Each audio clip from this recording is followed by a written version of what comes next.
रानो घर में दौड़ती हुई घुसी। बस्ता एक तरफ पटक कर वह सल्ला से लिपट गई। दादी बुआ, आज हमें मम्मी मिली थी। दादी बुआ, रानो बड़े उत्तेजित स्वर में बताया जा रही थी कि मम्मी ने उसे क्या क्या खिलाया, क्या क्या कहा। सल्ला उसकी बातें सुनती रही, उसके सिर और शरीर को सहलाती रही। न रानो के स्वर की उत्तेजना कम हुई थी और न ही सल्ला के शरीर पर उसके नन्हे हाथों की पकड़ ढीली पड़ी थी। वह अपनी समस्त शक्ति से दादी बुआ के शरीर से चिपकी रही, जैसे वही एकमात्र उसका सहारा थी। कुछ देर में रानो की उत्तेजना आंसू बनकर टपकने लगी। मम्मी घर क्यों नहीं आती? दादी बुआ, वे दूसरे घर में क्यों रहती है? सबकी मम्मी घर में रहती है, मेरी मम्मी क्यों नहीं रहती? मैं भी यहाँ नहीं रहूंगी, मैं भी मम्मी के पास जाऊंगी। दादी बुआ, रानो का रोना पड़ता ही जा रहा था। सल्ला की समझ में नहीं आ रहा था कि वह उसे कैसे चुप कराए। वह उसे चिपकाए हुए उसका शरीर सहलाती रही। रानो की व्यथा उसकी स्वयं की व्यथा बनती जा रही थी। उसकी आंखें रह रहकर भरी आ रही थी। रानो की मम्मी घर पर क्यों नहीं रहती? ये क्या है? वह स्वयं ही समझ सकी थी। जब वह बूढ़ी होने पर यह बात नहीं जान पाई थी कि रानो की मम्मी उसके साथ क्यों नहीं रहती, तो बेचारी रानो कैसे समझ सकती थी? वह और रानो तो अल्प बुद्धि थे, ये सब नहीं समझ सकते थे, परंतु प्रदीप तो अपने को बड़ा बुद्धिमान समझता था। क्या उसके पास ही इस बात का कोई उत्तर था? और नंदा ही क्या इसका उत्तर जानती थी? वे दोनों समझते हैं कि वे जानते हैं, पर शायद वे भी नहीं जानते कि वे दोनों मिलकर क्यों नहीं रह सके। वह रानो को कसकर छाती के दबाए रही, जैसे इसी से वह उसे दुनिया के सारे दुखों से बचा लेगी। उसके हाथों के नीचे नन्हा सा शरीर सुबकता हुआ हिचकोले ले रहा था।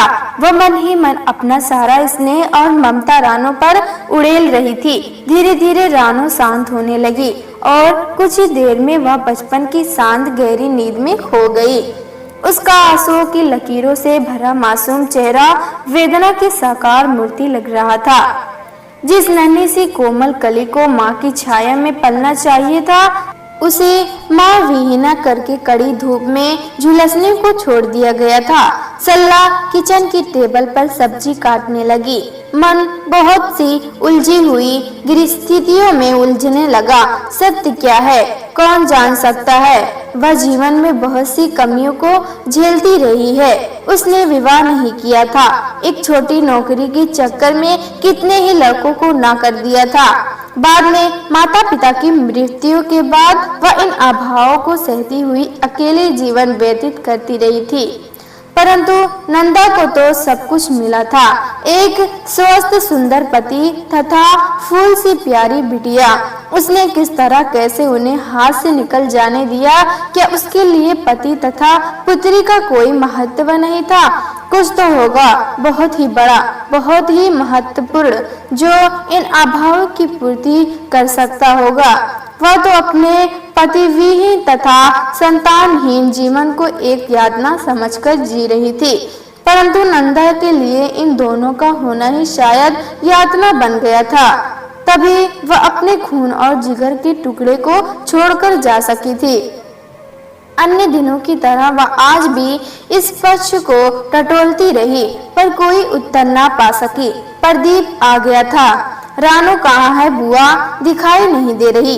क्या बाहर खेलने गई है? सो रही है इस समय? तबीयत तो ठीक है? प्रदीप चिंतातुर हो उठा। तबीयत तो ठीक है, पर उसका मन ठीक नहीं है। बुआ की बात सुनकर प्रदीप प्रश्चिन्न बना उसे देखता रहा। आज उसे उसकी मम्मी मिली थी। क्या नंदा यहाँ आई थी? नहीं, वह स्कूल के बाद उसे मिली थी। रानो लौटी तो बेहद उत्तेजित थी, पर आकर मम्मी को याद करते रोते रोते सो गई। कैसी नादानी है नंदा की! बच्ची से मिलकर उसे इस तरह हिला देने का क्यों मतलब है? ये तय हो चुका है कि बिना मेरी अनुमति के वह रानो से मिलने की चेष्टा नहीं करेगी। उसने ऐसा क्यों किया? क्रोध के मोर प्रदीप की कनपटी की नसें फड़क रही थी। सरला चुपचाप बैठी सब्जी काटती रही। वह क्या उत्तर दे इन पशुओं का? या तो वह पागल है या ये लोग। प्रदीप और नंदा जो प्राकृतिक सत्य को झुठलाकर कोई दूसरा सत्य स्थापित करने की चेष्टा कर रहे हैं। माँ अपनी कोखजाई बेटी के बिना अनुमति नहीं मिल सकती। ये कैसा और कहाँ का नियम है? क्या खून के रिश्तों को कानून के दायरे से घेरा जा सकता है? प्रदीप दंदनाता हुआ बाहर जाने लगा। बुआ ने रोका। प्रदीप कहाँ जा रहे हैं? चाय तो पी ले, सुबह का भूखा प्यासा है। नहीं बुआ, भूख नहीं है, जरा काम से जा रहा हूँ। मुझे पता है तू जा रहा है, क्रोध करके मत जा। प्रदीप, जब संपर्क तोड़ने के बाद तुझे क्रोध करने का हक भी कहाँ रह गया है? नहीं बुआ, अब चुप रहने से काम नहीं चलेगा। वह एक दो बार पहले भी ऐसा कर चुकी है। खुशी से रह रही रानो से मिलकर वह उसे कितने दिनों के लिए तोड़ जाती है। रानो अपनी जिंदगी से दूर जाकर अलग हो जाती है। रानो के दिमाग पर इसका कितना गहरा और अस्थायी असर पड़ सकता है, मैं ऐसा नहीं होने दे सकता। सल्ला बड़ी अनमनी सी हो उठी।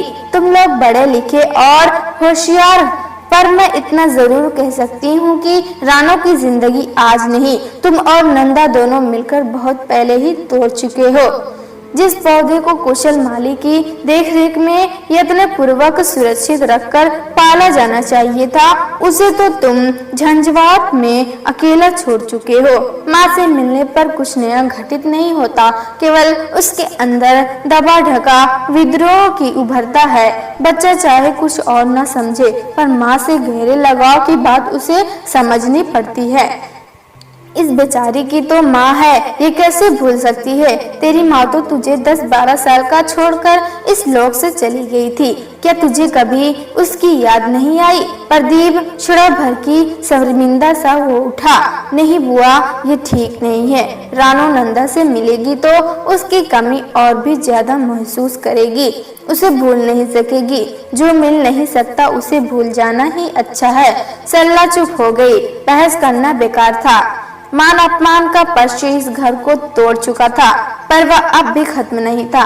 सब कुछ देखते बुझते भी वह मन ही मन ये उम्मीद करती रहती है कि किसी तरह इस टूटे घर में फिर से बहारें आ जाएं।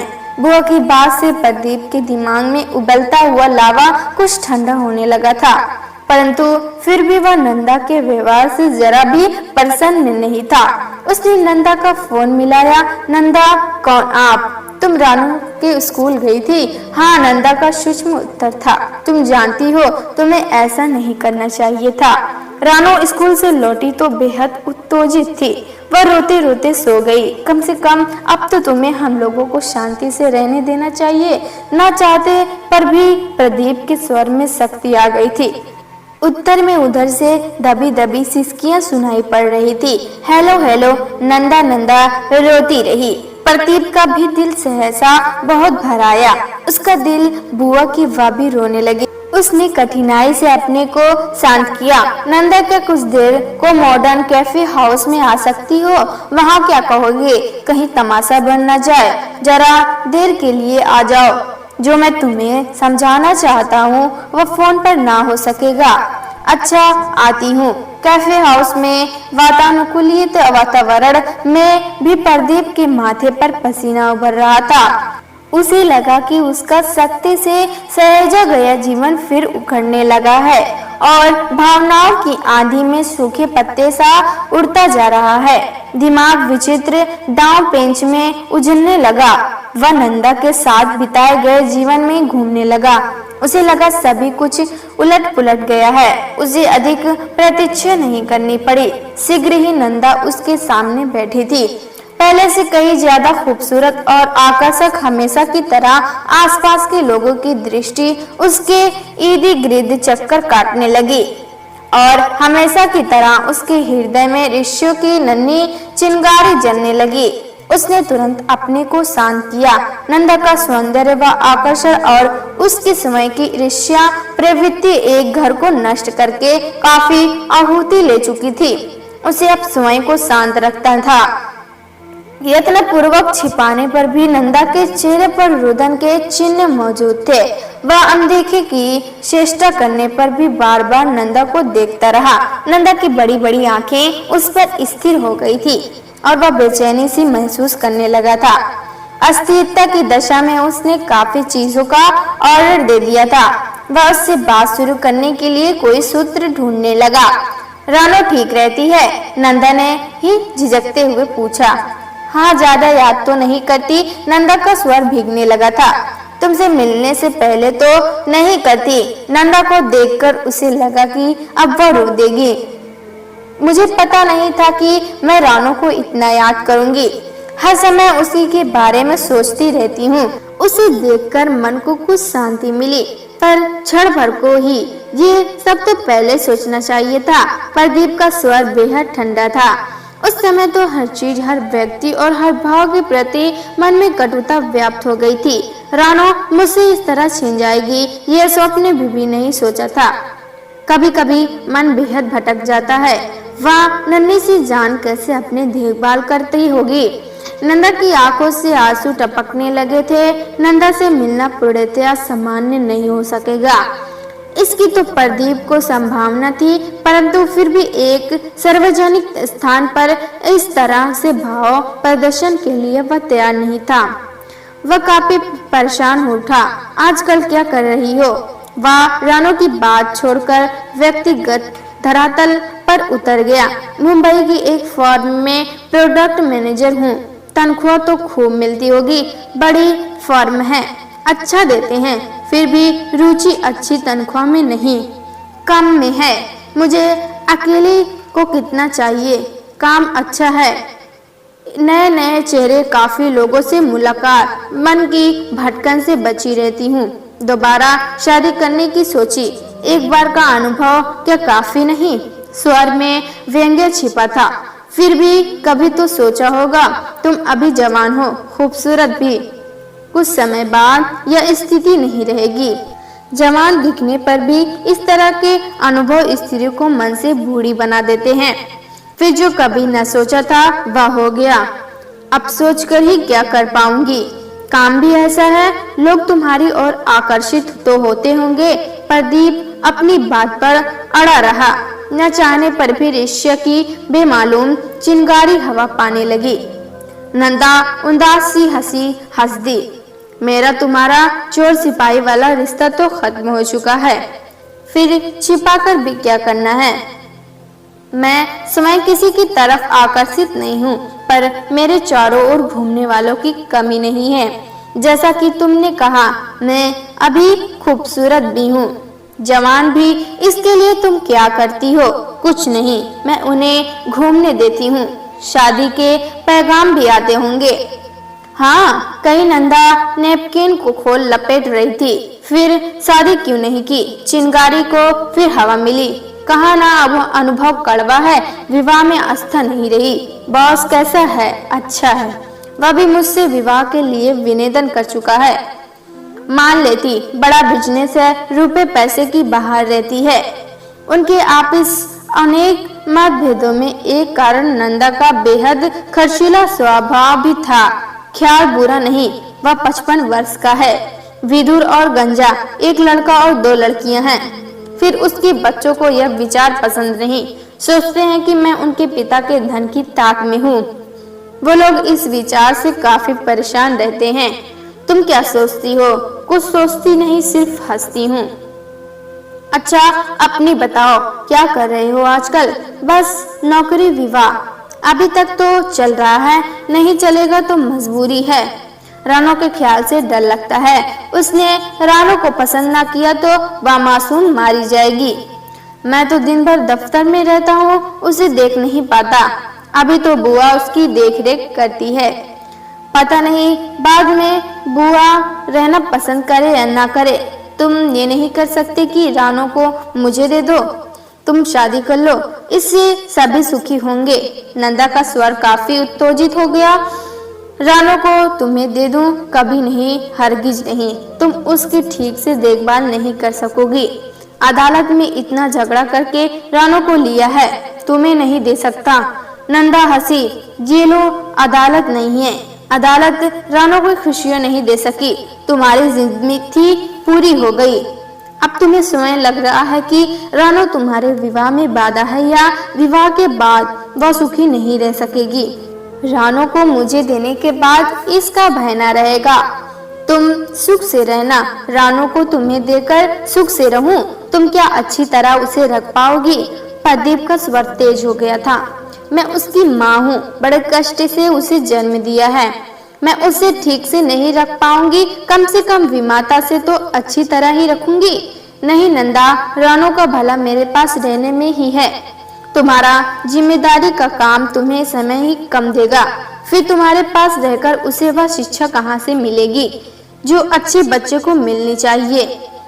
ऐश और आराम का जीवन बच्चों के लिए अच्छी शिक्षा नहीं है। अच्छा, मैं चलती हूँ। बेकार की बातें सुनकर मन और खराब होता है। ये विडंबना ही है कि रानो मेरे और तुम्हारे संयोग से पैदा हुई। माता पिता की गलती का परिणाम बच्चों को भुगतना पड़ता है। इस बात का इससे बड़ा प्रमाण और क्या हो सकता है? नंदा उठकर जाने लगी। वह बात तो तुमसे कही ही है नहीं जिसे कहने को तुम्हें बुलाया था। तुम रानो से मत मिला करो। वह तुमसे मिलकर अस्थिर हो जाती है, टूट जाती है, जीवन से जुड़ते जुड़ते कट सी जाती है। फिर उसे सामान्य करना कठिन हो जाता है। कैसी विडंबना है कि माँ के होते हुए बेटी मातृहीना की तरह पल रही है। नंदा की आंखों से मोटे मोटे आंसू गिरने लगे। उसने उन्हें पूछने का कोई उपक्रम नहीं किया। आते जाते और बैठे लोग उसी की तरफ देखने लगे थे। प्रदीप स्थिति से काफी त्रस्त हो उठा। अपनी बात दोबारा कहने या बढ़ाने का मौका नहीं था। वह जल्दी से दिल देकर उठ खड़ा हुआ। नंदा वहीं मेज पर कोहनी टिकाकर सिर छिपाकर फफकने लगी। उसने नंदा को बाह का सहारा देकर उठाया। नंदा रुमाल से मुंह पोंछते उसका सहारा से लेकर लड़खड़ाती सी चलने लगी। दोनों बाहर आकर कार में बैठ गए। प्रदीप का हाथ नंदा को घेरे रहा। प्रदीप के अंदर घुमड़ता क्षोभ हर क्षण गलता जा रहा था। वर्षा पहले हुए झगड़े उसे नाटक से लग रहे थे। उन नाटकों का अंत हुआ था अदालत में। संबंधी विच्छेद के रूप में उसे महसूस हुआ कि अपनी अपनी राह जाने के प्रयास के बाद भी वे एक राह के ही राही बन रहे थे। नंदा प्रदीप को भूल सकी पर रानो को नहीं भूल सकी थी। प्रदीप भी नंदा को भूलने की कोशिश करता रहा पर रानो का हितहित उसके जीवन का प्रथम पक्ष बना रहा था जो उसका रत्न अंश थी। नंदा के शरीर में पली थी। रानो उन दोनों के मध्य हमेशा ही बनी रही थी, बनी रहेगी, चाहे वह और नंदा दुनिया के अलग अलग कोनों पर कितने ही दूर चले जाएं। पर रानो के माध्यम से एक धागा उन दोनों को परस्पर बांधे ही रहेगा। प्रदीप को लगा वह और नंदा अपनी निर्धारित भूमिका को छोड़कर किसी और की ही भूमिका अदा कर रहे थे। वे दोनों ही अपने रास्ते से हट गए थे। पति पत्नी का रिश्ता झुठलाना कठिन नहीं है, किंतु माँ बेटी का और पिता पुत्री का रिश्ता कोई शक्ति झुठला नहीं सकती। बुआ जो कहती है वह शायद ठीक ही है। उसने कार स्टार्ट कर दी और घर की तरफ मोड़ दी। नंदा चिर परिचित रास्ते को पहचान रही थी। वह सीधी होकर बैठ गई। वहाँ नहीं, रानो को देखकर मेरा कठिनाई से सहेजा हुआ दिल फिर भी छिन्न भिन्न हो जाएगा। जिस रास्ते को पीछे छोड़ाई हूँ उस पर यदि चल ही नहीं सकती तो चाहे जैसे भी हो उसका मोह तो छोड़ना ही होगा। रानो को फिर से देखने की, छाती से चिपटाने की अदम्य अच्छा उसके कलेजे में घुमड़ने लगी। क्या तुम रानो से नहीं मिलोगे? वह तुम्हें याद करती रोते रोते सो गई है। जागने पर तुम्हें देखेगी तो कितनी खुश होगी। तुम ही तो कह रहे थे कि मुझसे मिलकर वह टूट सी जाती है दिल से और छलावा करने से क्या लाभ। उसे अब इस टूटे रिश्तों को स्वीकार करना सीख ही लेना चाहिए। नंदा की आंखें रह रहकर भरा रही थी। जिस रानो को उसने जन्म दिया था, दिन रात गोदी में झुलाया था, उससे क्या सचमुच ही उसका रिश्ता टूट गया है? नाता तो उसने प्रदीप से तोड़ा था। रानो ने कब, क्यों और किस तरह उसका नाता टूट गया? प्रदीप चुपचाप कार चलाता रहा। कार रुकते ही नंदा पागलों की तरह अंदर भागी। रानो अब भी सो रही थी। उसका दिल हुआ वह उसे उठाकर सीने से चिपटा ले। बाहर उस सेहराने बैठी उसे देखती रही। आंखों से वात्सल्य छलकता आती रही। उसने देखा कि प्रदीप की बुआ कमरे में आ रही हैं। उसने उठकर उनके पैर छुए। सरला ने नंदा को छाती से लगा लिया। नंदा का अपने पर रहा सहा नियंत्रण भी समाप्त हो गया। वह बच्चों की तरह फूट पड़ी। सरला रानों की तरह नंदा को सहलाने लगी। नंदा, मैं सब जानती हूँ, बस एक ही बात पूछना चाहती हूँ कि तुम और प्रदीप आपस में झगड़कर अपनी अपनी राह पर चल दिए। आपस में बनी नहीं, संबंध तोड़ दिया। ठीक ही किया, पर रानों को अकेला क्यों छोड़ दिया? तुम दोनों इतनी बड़ी दुनिया में रहकर भी लोगों खुशियों की ढूंढ लोगे, अपने अपने पर भी बसा लोगे, पर क्या रानों का टूटा जीवन कभी साबुत हो सकेगा? कोई भी कसूर न होने पर भी सबसे ज्यादा सजा रानों को ही मिल रही है। बोलो क्यों, ऐसा क्यों हो रहा है? प्रदीप भी कमरे में आ गया था। सरला का प्रवाह रुक नहीं सा रहा था। वर्षा से मान में दबे पश्च अपना जवाब मांग रहे थे। मैं तो अविवाहिता निपुती हूँ। पति और संतान की चाहना क्या होती है यह मुझसे ज्यादा कोई नहीं जानता। तुम लोग रुपए पैसे को संभाल कर बटुए और तिजोरी में रखते हो, पर एक अमूल्य जीवन को पैरे तले रौंद रहे हो। रानो अभी एक अविकसित मुरझाई कली है। बड़ी होने पर वह सिर्फ एक अविकसित मुरझाया फूल बनकर रह जाएगी। तुम लोगों ने अपने मान अपमान और आंती पूर्ति के चक्कर में रानों के जीवन को मिलते प्रकाश और हवा के रास्ते क्यों बंद कर दिए कि उस नन्हे से जीवन को दम घोट कर मार रहे हो? यदि तुम दोनों जो व्यकस और समझदार हो परस्पर समझौता नहीं कर सकते तो ना समझ रानों की जिंदगी से किस स्तर पर समझौता करने की अपेक्षा करते हो? प्रदीप और नंदा दोनों अपराधी से सिर झुकाए खड़े थे।